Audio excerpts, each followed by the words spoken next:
अस्सलामु अलैकुम रहमतुल्लाहि तआला व बरकातुहू।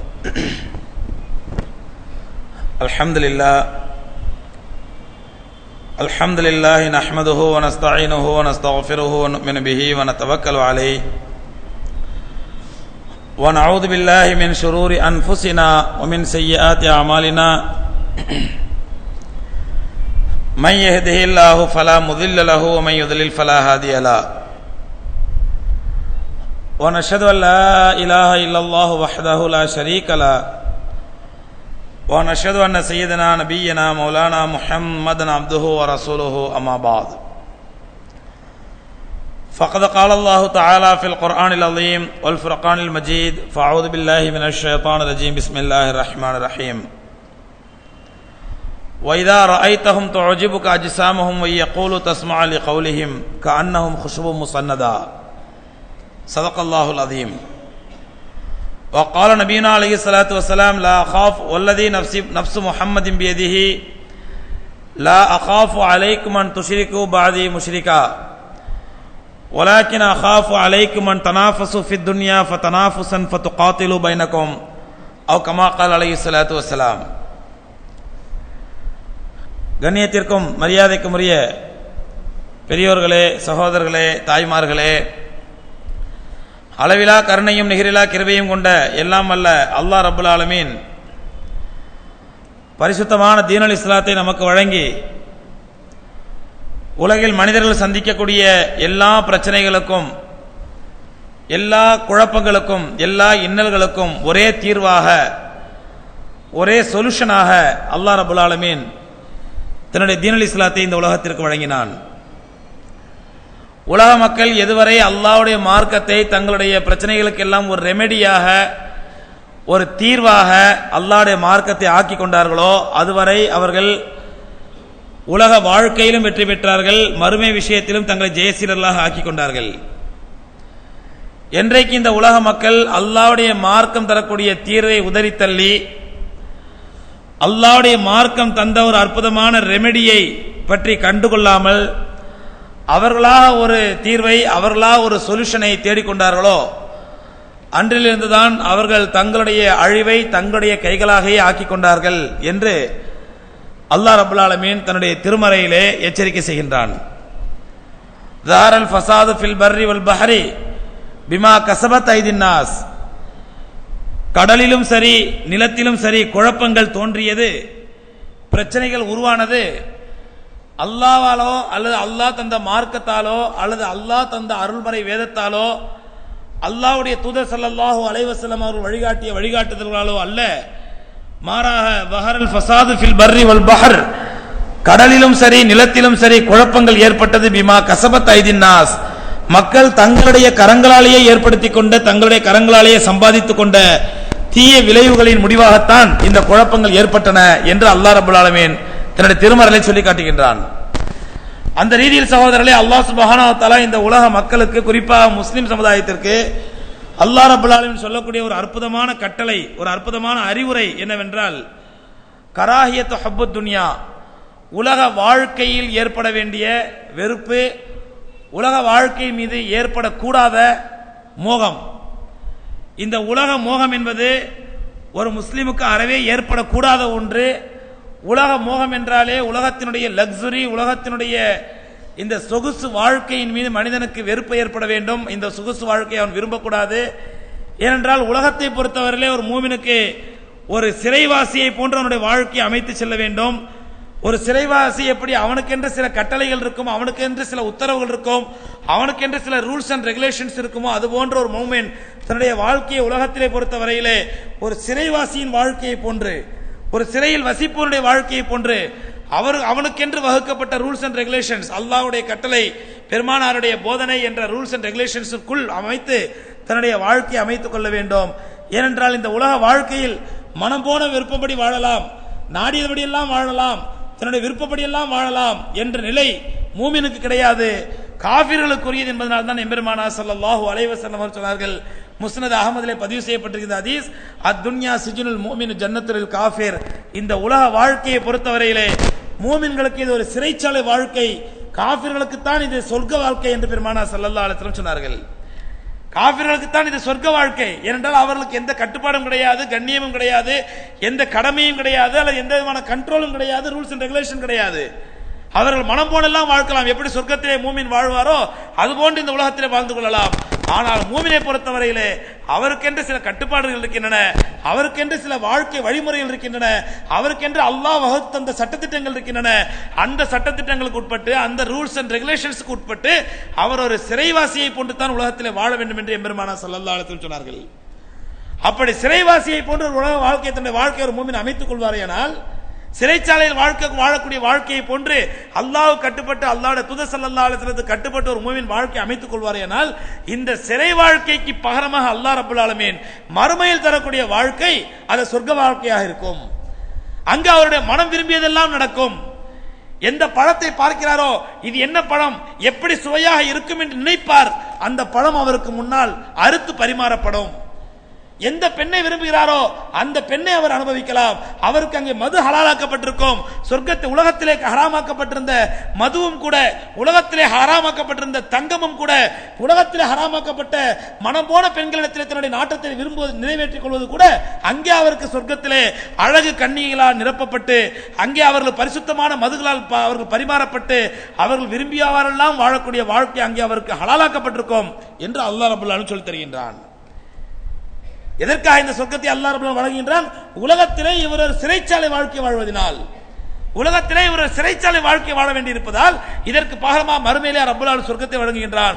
ஆனால் அல்லாஹ்வை மறுக்கக்கூடியவர்கள், அல்லாஹ்வை நிராகரிக்கக்கூடியவர்கள் இந்த உலகமே சாஸ்வதம் என்று உலகத்திலே அவர்கள் சொர்க்க வாழ்க்கை வாழ்வதனால் மரணத்திற்கு பிறகு உள்ள வாழ்க்கையிலே அவர்கள் நிரந்தர நரகத்தை ரப்பல் ஆலமீன் விதிக்கின்றான்.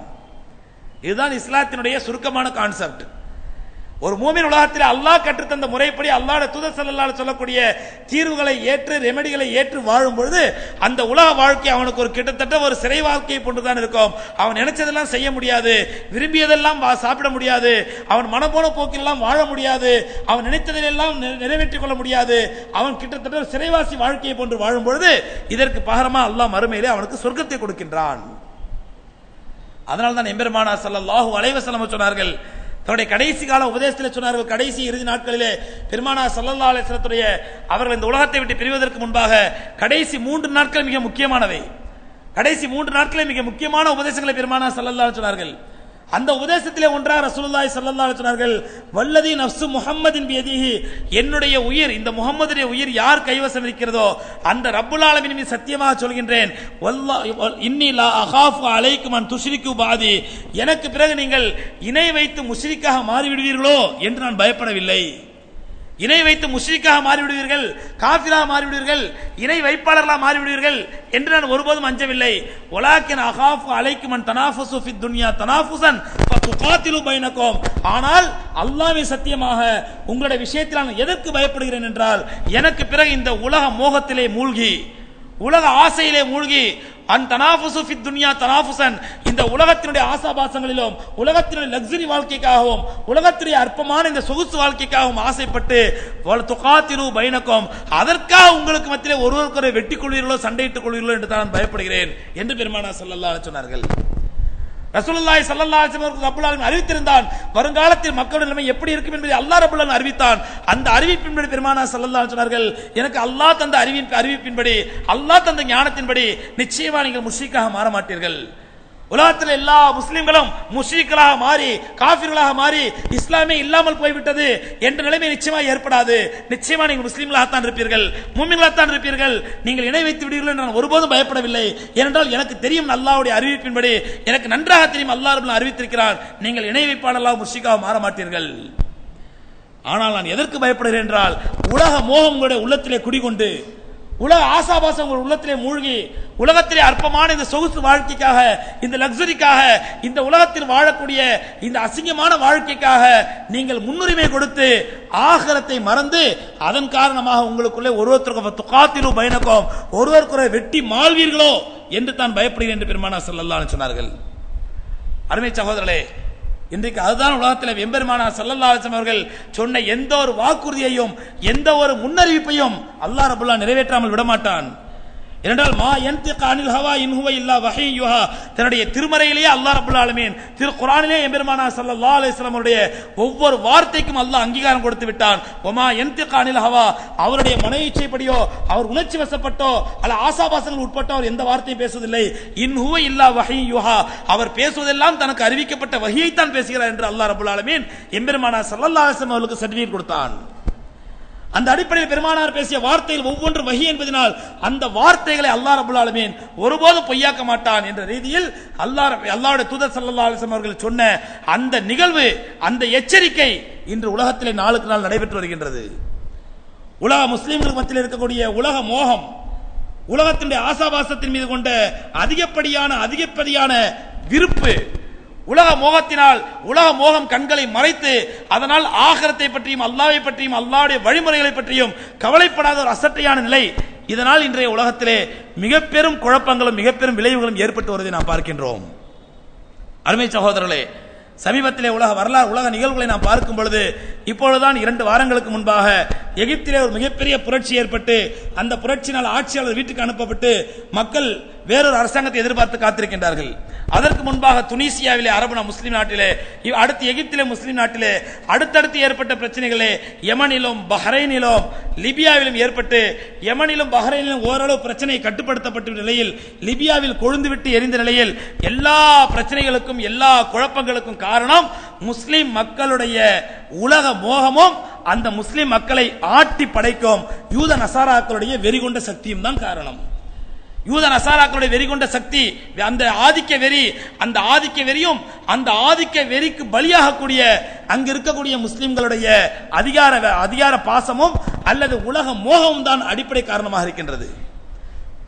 எகிப்திலே என்ன நடந்தது?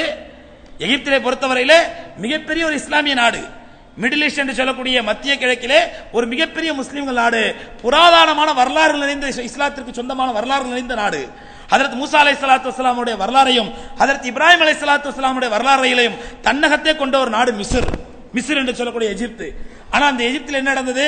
கமால் அப்துல் நாசரிலிருந்து ஆரம்பித்து பிறகு அன்வர் சாதாத் வரை தொடர்ந்து அதற்கு அப்புறம் ஹுஸ்னி முபாரக் வரை தொடர்ந்து நடந்தது முழுக்க முழுக்க அவர்களுடைய உலக மோகம், அவருடைய உலக வெறி, அவருடைய ஆதிக்க வெறி, பதவி மீது கொண்ட மோகம். அந்த மோகத்தின் காரணமாக மக்களை ஆட்டி படைத்து சுரண்டி கொழுத்து அமெரிக்கர்களுக்கும் இஸ்ரேலுக்கும் அடிமைப்பட்ட யூத நசாராக்களுக்கு அடிமைப்பட்ட ஒரு மாபெரும் அடிமைகளாக திகழ்ந்தார் அந்த ஆட்சியாளர்கள். அதன் விளைவாக அவருடைய ஆட்சி தூக்கி எறியப்பட்டிருக்கிறது. ஆனால் எறியப்பட்டதற்கு என்ன காரணம்? அமெரிக்காவினுடைய ஒரு அடிமை, ஹுஸ்னி முபாரக் என்ற அடிமை அமெரிக்காவுக்கு சலித்து விட்டது, வெறுத்து விட்டது. எத்தனை நாட்களுக்கு இந்த அடிமையை வைத்தே வேலை வாங்குவது, இன்னொரு புது அடிமையை உருவாக்கலாம் என்று அமெரிக்கா நினைத்தது. அதனால் ஹுஸ்னி முபாரக்கை தூக்கிவிட்டு அடுத்த அடிமையை தேர்ந்தெடுப்பதற்கு அமெரிக்கா தயாராகி கொண்டிருக்கிறது. அங்கே இருக்கக்கூடிய பொதுமக்களும் அமெரிக்காவினுடைய சூழ்ச்சி தெரிந்தோ தெரியாமலோ அமெரிக்காவினுடைய சூழ்ச்சிக்கு ஆளாகி கொண்டிருக்கின்றார்கள். அதற்கு அப்புறம் பஹ்ரைனிலே, அதற்கு பிறகு யமனிலே, இடையிலே சிரியாவிலே, தற்போது ஜோர்டானிலே, அதற்கு பிறகு இப்பொழுது லிபியாவிலே, முழுக்க முழுக்க அந்த மிடில் ஈஸ்ட் பகுதிகளிலே, மத்திய கிழக்கு பகுதிகளிலே இருக்கக்கூடிய எல்லா முஸ்லிம் நாடுகளிலும் ஒரு குழப்பமான நிலை. இந்த குழப்பத்திற்கு முழு காரணம் அமெரிக்காவினுடைய கை, அமெரிக்கா பின்னிருந்து இயக்கக்கூடிய முனாஃபிக்தனமான காரியம். ஏனென்றால் இப்போதைய அமெரிக்க அதிபர் ஒபாமா பதவியேற்றவுடன் முஸ்லிம் மக்களோடு ஒரு நெருக்கத்தை ஏற்படுத்த நினைத்தார். முஸ்லிம் மக்களுக்கு தான் எதிரி அல்ல, உலக முஸ்லிம்களுக்கு தான் ஒரு விரோதி அல்ல என்று காட்டிக்கொள்ள நினைத்தார். வெளிப்படையாக காட்டிக்கொள்ளலாம், முனாஃபிக்தனமாக காட்டிக்கொள்ள நினைத்தார். அப்படி காட்டிக்கொள்வதற்கு அவர் கருவியாக பயன்படுத்திய முதல் தளம் கெய்ரோவினுடைய யூனிவர்சிட்டி தான். எகிப்தினுடைய கெய்ரோவினுடைய யூனிவர்சிட்டி தான் தேர்ந்தெடுத்தார். அங்கே இருக்கக்கூடிய முஸ்லீம் யூனிவர்சிட்டிக்கு சென்று அங்கே மக்களுக்கு மத்தியிலே உரையாற்றி எடுத்தவுடன் ஆரம்பத்திலே அஸ்ஸலாமு அலைக்கும் என்று சொன்னாராம் ஒபாமா. உடனே முஸ்லீம் உலகம் எல்லாம் அவருடைய புலங்காகிதம் அடைந்தது. ஒபாமா நம்மளை பார்த்து அஸ்ஸலாமு அலைக்கும் என்று சொல்லிவிட்டார். சொன்னது மட்டுமல்ல, அங்கே ஓபன் டிக்ளேர் செய்தார். அதாவது மிடில் ஈஸ்ட் கண்ட்ரிகளிலேயே the best democracy country in middle east area என்று சொன்னார். மத்திய கிழக்கு பகுதியில் இருக்கக்கூடிய மிகச்சிறந்த ஜனநாயக நாடு இந்த எகிப்து நாடு தான் என்று சொன்னார். ஆனால் அந்த எகிப்து நாட்டு ஆட்சியாளர் 2 ஆண்டுகளிலே கசந்து அவர் தூக்கி வீசப்படுவதற்கு அமெரிக்க அதிபரே காரணமாக இருந்தார். முழு முயற்சியாம் ஈடுபட்டார். எகிப்தில புரட்சி நடக்கக்கூடிய நேரத்திலே எகிப்தினுடைய ராணுவ தளபதி அமெரிக்காவில் காத்திருக்கின்றார், அமெரிக்காவுடைய வெளியுறவுத்துறை செயலாளரை சந்திப்பதற்காக.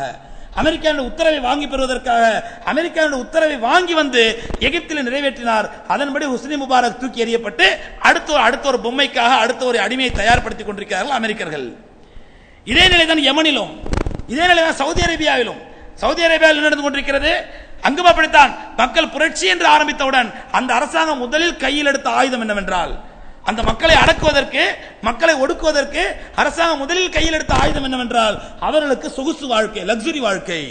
உனக்கு உலகத்தில் எத்தனாயிரம் ரியால் வேணும், நீ வாழ்வதற்கு எத்தனாயிரம் ரியால் வேணும், எத்தனை கார் வேணும், எத்தனை பங்களா வேணும், உனக்கு எத்தனை வசதி வாய்ப்புகள் வேணும், எத்தனை மனைவிகள் வேண்டும், எல்லாவற்றையும் உனக்கு ஏற்பாடு செய்து தருகிறோம், அத்தனை உனக்கு பொருளாதார வசதி செய்து தருகிறோம்.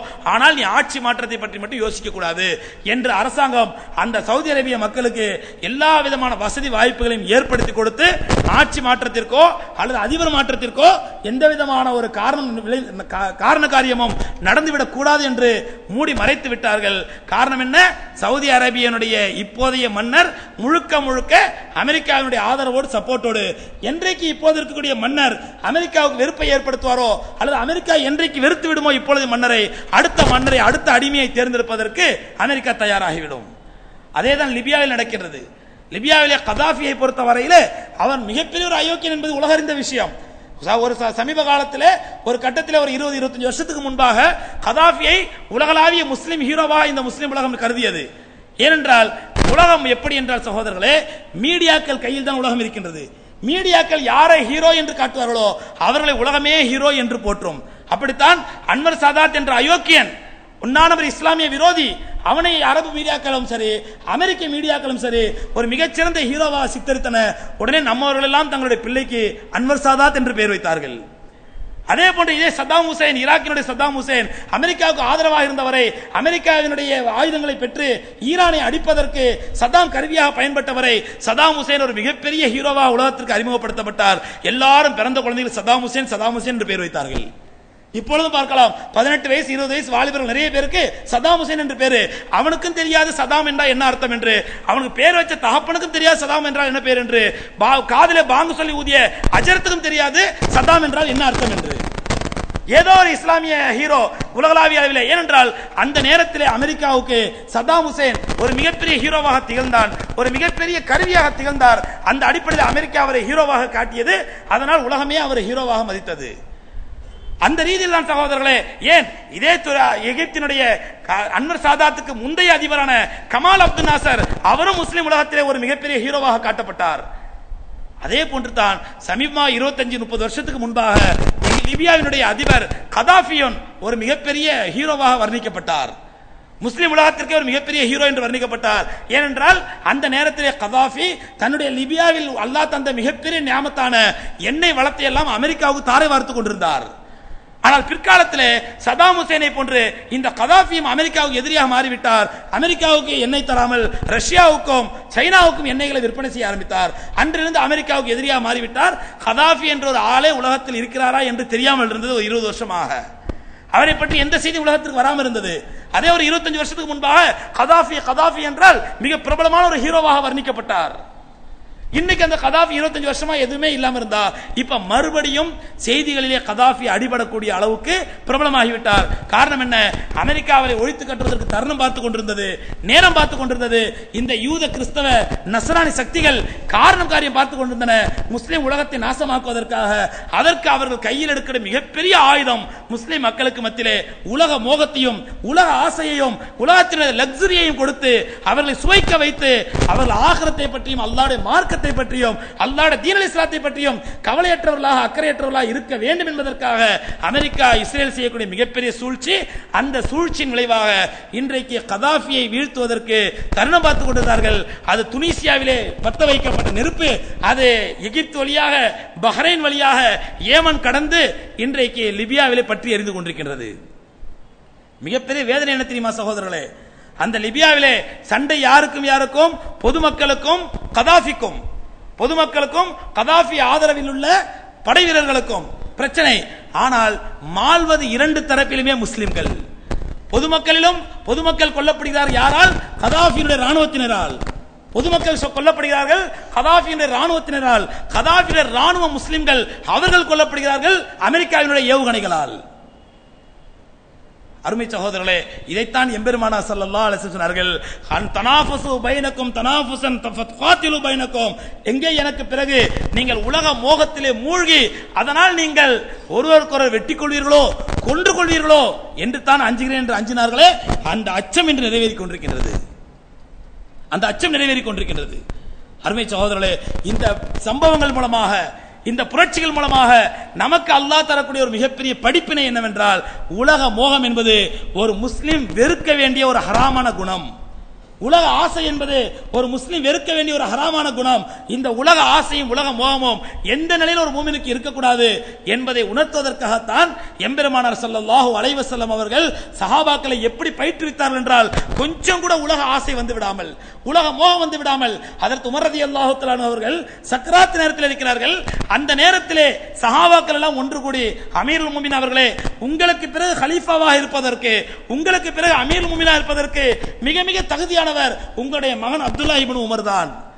உங்களை போன்று வீரமானவர், உங்களை போன்று பரந்த விசாலமான சிந்தனை உடையவர், உங்களை போன்று அல்லாஹ்வுடைய இறையச்சம் உள்ளவர். ஆகவே அந்த அப்துல்லா இப்னு உமருக்கு நீங்கள் சைக்கிளை காட்டி விடுங்கள், எனக்கு பிறகு இவர்தான் கலீஃபா என்று காட்டி விடுங்கள் என்று சொன்ன பொழுது ஹஜ்ரத் உமர் ரலியல்லாஹு தஆலா சந்தோஷப்பட்டு மகிழ்ச்சி அடைந்து, அப்படியா எனக்கு பிறகு என்னுடைய மகனை தேர்ந்தெடுக்கிறீர்களா, ரொம்ப சந்தோஷம் என்று மகிழ்ச்சி அடையவில்லை, கண்ணீர் விட்டு அழுதார்கள். அழுது விட்டு சொன்னார்கள், அல்லாஹ்வுடைய தர்பாரில் நின்று கை கட்டி பதில் சொல்வதற்கு இந்த உமருடைய குடும்பத்தில் நான் ஒருவன் போதாதா, என்னுடைய மகனுக்கும் இந்த பழி வர வேண்டுமா என்று கேட்டார்கள். என்னுடைய மகனுக்கும் இந்த முசீபத் வர வேண்டுமா, இந்த பீடை வர வேண்டுமா என்று கேட்டார்கள் உமர் ரலியல்லாஹு தஆலா அன்ஹு. அல்லாஹ் கொடுத்த பதவியை அவர்கள் அப்படித்தான் நினைத்தார்கள். அல்லாஹ் கொடுத்த பதவியை, இந்த கிலாஃபத் என்ற பொறுப்பை அல்லாஹ்விடத்தில் பதில் சொல்வதற்குரிய, அல்லாஹ்வுடைய விசாரணைக்குரிய ஒரு மிகப்பெரிய முசீபத் என்று தான் நினைத்தார்கள். அப்படித்தான் எம்பெருமானார் கண்மணி நாயகம் ஸல்லல்லாஹு அலைஹி வஸல்லம் அவர்கள் அவர்களை உருவாக்கி இருந்தார்கள். ஆனால் இன்றைக்கு அமெரிக்காவாக இருக்கட்டும், நம்முடைய சாதாரண தமிழ்நாடாக இருக்கட்டும், எல்லா மக்களுக்குமே உலக ஆசை தான் காட்டப்படுகின்றது, உலக மோகம் தான் காட்டப்படுகின்றது. மக்கள் சுபிட்சமாக வாழ்வதற்கு, அமைதியாக வாழ்வதற்கு, நிம்மதியாக வாழ்வதற்கு வழி என்ன என்று சொல்லப்படுவதில்லை. அதனால் தான் பார்க்கின்றோம் சகோதரர்களே, எந்த அளவுக்கு உலக வாழ்க்கை, உலகத்தின் மீது மோகம் மக்களுக்கு ஊட்டப்படுகிறது என்றால், பெண்களை குறிவைத்து ஒருத்தர் டிவி என்றால் இன்னொருத்தர் வாஷிங் மிஷின், ஒருத்தர் வாஷிங் மிஷின் என்றால் இன்னொருத்தர் கிரைண்டர், ஒருத்தர் கிரைண்டர் என்றால் இன்னொருத்தர் மிக்சி, கடைசியில் என்ன வரவில்லை என்றால் நானே உங்க வீட்டில் வந்து உட்கார்ந்து சமைச்சு தருவேன் என்றால் யாரும் சொல்லல. இது வரைக்கும் நானே உங்க வீட்டில் வந்து உங்களுடைய சொகுசு வாழ்க்கையெல்லாம் ஏற்படுத்தி கொடுத்து உங்களுடைய சோத்தை நானே சமைச்சு தருவேன் என்று தான் சொல்லவில்லை. ஏனென்றால் அது அமெரிக்க மக்களாக இருந்தாலும் சரி, சவுதி அரேபிய மக்களாக இருந்தாலும் சரி, தமிழக மக்களாக இருந்தாலும் சரி, எல்லோருமே உலக ஆசாபாசத்திற்கு கட்டுப்பட்டவர்கள், உலக மோகத்திற்கு கட்டுப்பட்டவர்கள் என்ற இந்த மனிதர்களுடைய சைக்காலஜியை புரிந்து கொண்டதன் விளைவு சகோதரர்களே, மனிதர்களுடைய நல்வாழ்வை பற்றியோ, மனிதர்களுடைய எதிர்கால வாழ்க்கையை பற்றியோ, அவர் நல்ல ஒழுக்கம் உள்ளவர்களாக, நற்குணம் உள்ளவர்களாக, நல்ல மனிதர்களாக, மனித தன்மை உள்ளவர்களாக, ஒருவருக்கொருவர் பரஸ்பர புரிந்துள்ளவர்களாக வாழ வேண்டும் என்பதை பற்றிலாம் கவலை இல்லை. உங்களுக்கு சொகுசான வாழ்க்கையை தருகின்றோம், உங்களுக்கு ஆடம்பரமான வாழ்க்கையை ஏற்படுத்தி தருகின்றோம். சவுதி அரேபியாவில் இருப்பவர்கள் அவர்களிடத்தில் எண்ணெய் விளைவதால் அவர்களுக்கு ஏற்ற அளவுக்கு சொகுசை மக்கள் கொடுக்கிறார் என்றால், இங்கே உள்ளவர்கள் இவர்களுக்கு ஏற்ற அளவுக்கு மக்களுக்கு சொகுசை கொடுக்க பார்க்கின்றார்கள். ஆகவே அன்புக்குரிய சகோதரர்களே, எம்பெருமானார் ரசூலை கரீம் ஸல்லல்லாஹு அலைஹி வஸல்லம் அவர்கள் நமக்கு கற்றுக் கொடுத்த மிக மிக முக்கியமான நற்குணம் என்னவென்றால், உலக மோகம், உலகத்தின் மீது உலகத்தின் மீது அந்த ஆசை அல்ல, உலக மோகத்தின் மீது கொண்டுள்ள அதிகமான ஈடுபாடு, இது ஒரு மூமினுக்கு வந்துவிடக் கூடாது. ரசூலுல்லாஹி ஸல்லல்லாஹு அலைஹி வஸல்லம் அவர்கள் சொன்னார்கள், குன் ககான் ஃபித் துன்யா கஅன்னக கரீப் அவர் ஆபிரி சபீல்.